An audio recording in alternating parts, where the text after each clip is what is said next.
concernant le label Flamme Verte, malheureusement aujourd'hui il y a un test tout récent là, qui démontre que pour les poêles à granules, sur 10 poêles qui portent le label Flamme Verte, il y en a 9 qui ne le méritent pas.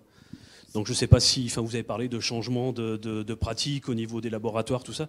Je pense que c'est fait pour améliorer ça, parce qu'aujourd'hui, en fait, on n'est pas certain d'acheter un matériel qui cadre avec le label, quoi. Tout à fait. Vous parlez de l'étude Que Choisir. Exactement. L'étude Que Choisir, elle a été publiée en 2016 ou fin 2015, je ne sais plus. Ah, bah celle-là, je ne l'ai pas encore lue.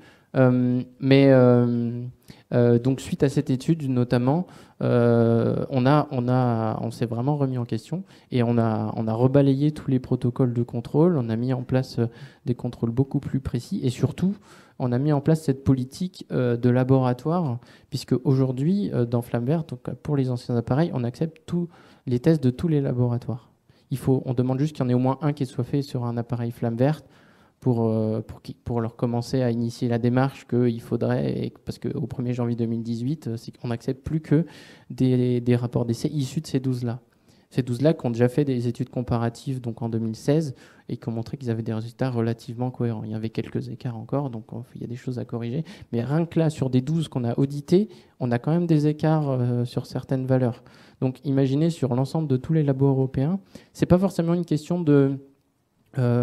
Le produit, il a telle performance, c'est comment est-ce qu'on mesure ces performances. Si on les mesure avec des protocoles différents, on ne va pas avoir des résultats similaires. Et c'est vrai que ce n'est pas évident à faire passer comme message. C'est pour ça que du coup, on a mis en place tout ce système d'essayer de recadrer les labos aussi plus pour qu'on ait des résultats similaires, quoi. Mais ouais, vous avez raison. Bonsoir. Je voudrais rajouter aussi un élément qui est important pour la qualité de l'air au niveau des appareils de combustion bois. C'est vrai que vous avez parlé de la qualité des rendements des appareils avec Flamme Verte. Vous avez parlé du bois, du combustible, qui soit sec.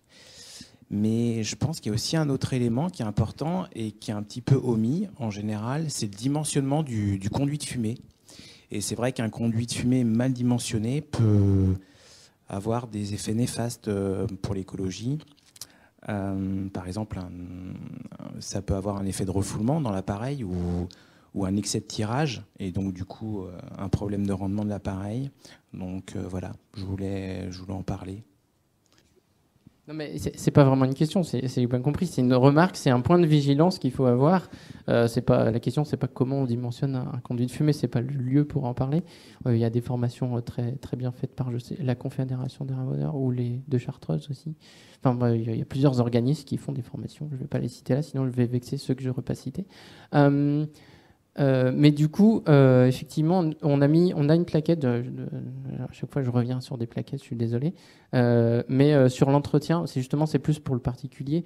Sur la maintenance de votre appareil, et dedans, il y a le fait qu'il faut faire ramoner 2 fois par an, que c'est réglementaire, et que notamment, je ne sais pas d'où on tient cette stat, mais en tout cas, on disait que 1 millimètre de dépôt sur l'ensemble du conduit de fumée, c'est 10% de rendement en moins.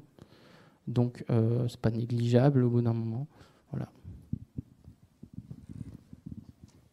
Alors, sur le dimensionnement des conduits de fumée, de tubage, il y a un DTU, 24.1, qui vient d'être justement refait entièrement, qui devrait sortir prochainement, qui donne de légères évolutions sur les conduits de fumée.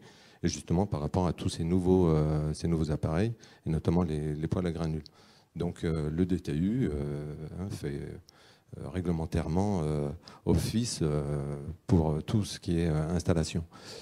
Sur le ramonage, c'est vrai que je voulais intervenir, il y a une profession actuellement qui, après le vendeur de bois bûche, lui entre chez le particulier, voit les installations qui existe actuellement chez les particuliers, qui a un devoir de conseil également s'il est qualifié.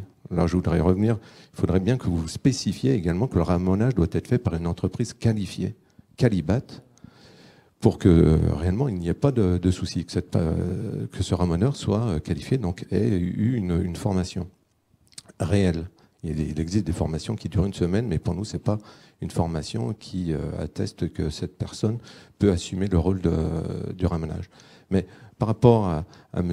Virmont de la métropole, nous intervenons sur tous les foyers ouverts et nous voyons un petit peu les aberrations qui existent actuellement, aussi bien dans des immeubles que chez les particuliers, au niveau de l'utilisation.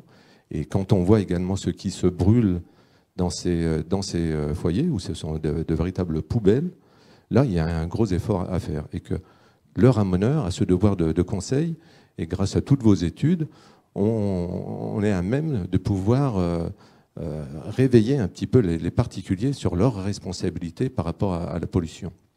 Alors c'est vrai que sur les 24% de pollution due au chauffage bois, c'est quand même minime. Mais c'est vrai qu'il y a un gros effort à faire et que les entreprises de ramonage qualifiées peuvent apporter une aide immense sur le renouvellement de toutes ces installations. Donc il ne faudrait pas les oublier, parce que des fois on nous prend un petit peu comme des rigolos, des charlots, mais il y a des entreprises qui sont qualifiées et qui peuvent apporter justement tous les renseignements à Métropole ou aux particuliers pour changer un petit peu ce fonctionnement du bois bûche.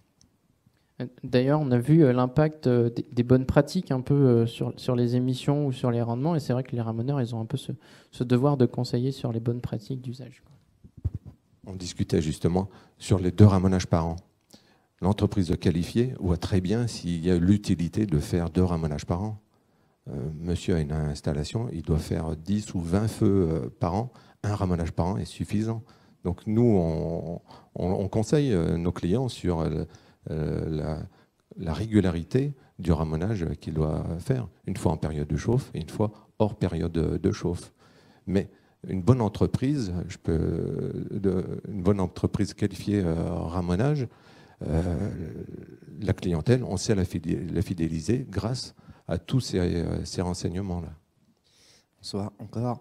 Est-ce que vous avez un chiffre, enfin je pose une question de candide, hein, mais quand on fait un ramonage, donc il y a des particules qui tombent, enfin il y a des morceaux qui tombent de suie et tout ça, pour savoir si votre installation est performante ou pas, à la fin du ramonage, combien il doit y avoir au fond du collecteur pour savoir si vous êtes mauvais ou bon. Est-ce que ça existe, ça, ou pas? C'est vraiment une question de candide. Je vais laisser répondre les ramoneurs. Justement, dans cette formation, aussi bien la Confédération des ramoneurs savoyards, maintenant Chartreuse, donc on a justement tout type de suie, hein. La suie cristalline, la suie brillante, le goudron, les calcins.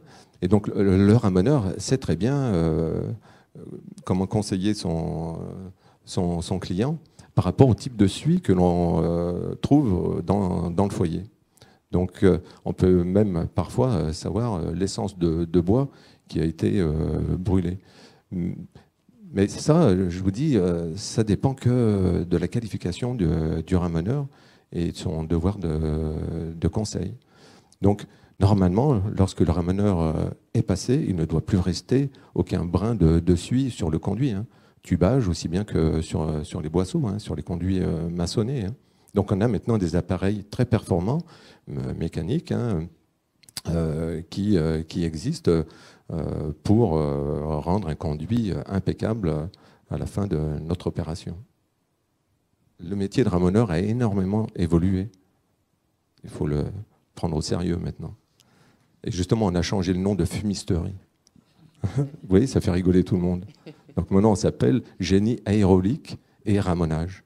Parce qu'à chaque fois qu'on intervenait en entreprise de fumisterie, eh ben voilà, c'est la grande rigolade. Dernière question. Oui, bonjour. Je voulais rebondir là, sur la question du dimensionnement, mais plus général sur le dimensionnement de la puissance de l'appareil, qui va jouer du coup fortement sur le rendement, et les risques de surdimensionner et du coup de dégrader complètement le rendement. Donc avec un appareil qui tourne au ralenti et qui fume beaucoup plus que ce qu'il devrait. Et ça, derrière, c'est aussi la question de l'évaluation de la performance globale de la maison. et du dimensionnement de la puissance de l'appareil en fonction des déperditions du logement. Donc c'est une question qui est quand même beaucoup plus large que juste l'appareil qu'on suppose bien adapté à son logement. Il y a un vrai travail d'expertise à l'amont de bien adapter l'appareil au logement. Et puis en même temps, d'être capable d'estimer aussi la quantité de combustible qui va être utilisée par l'utilisateur. En tout cas, quand c'est un renouvellement vers un appareil plus performant, d'estimer un peu mieux les volumes à commander de combustible pour l'année d'après. Ça, c'est le travail du vendeur, hein, qu'il soit installateur ou fabricant. Il y a plein de types de filiales de vendeurs. Mais normalement, notamment pour toucher les aides, il y a une obligation de visite préalable où là, on établit justement le bon dimensionnement du futur appareil. C'est censé être fait correctement. Mais est-ce que c'est toujours le cas? Ça, je ne peux pas le garantir.